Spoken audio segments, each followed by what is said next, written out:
C'est une révélation faite par le parquet de Marseille et elle concerne la DZ Mafia. Grâce à la collaboration de la police italienne, les enquêteurs français viennent de démanteler un réseau international de blanchiment de l'argent de la drogue.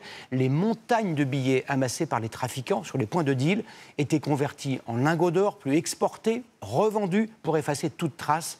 20 personnes ont été interpellées. Paul Gilly, Romain Cassan et Étienne Dubois.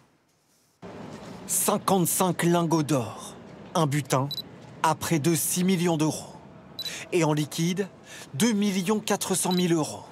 C'est la dernière prise de la gendarmerie près de Marseille. À quelques jours d'intervalle, d'autres saisies importantes en Italie. C'est un réseau international de blanchiment d'argent qui a été démantelé. Le clan était basé en Italie, une famille d'origine syrienne.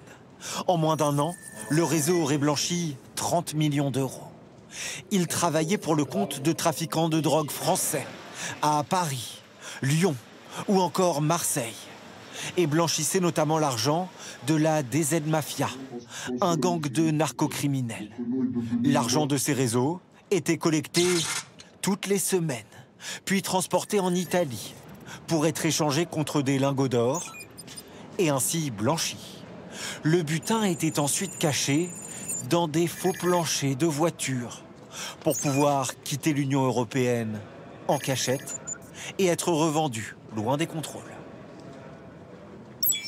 Quand ils ont des lingots d'or, ils les placent naturellement en Turquie où ils savent que pour la justice française, ça va être extrêmement compliqué de négocier un rapatriement, d'autant que c'est quelque chose d'intraçable.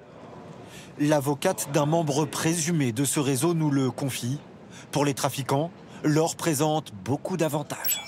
En général, c'est que c'est une valeur refuge, une valeur universelle qui est facile à transporter, facile à échanger, facile à vendre et qui surtout en ce moment a une très forte valeur.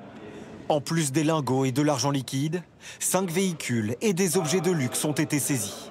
En tout, 20 personnes interpellées en France et en Italie.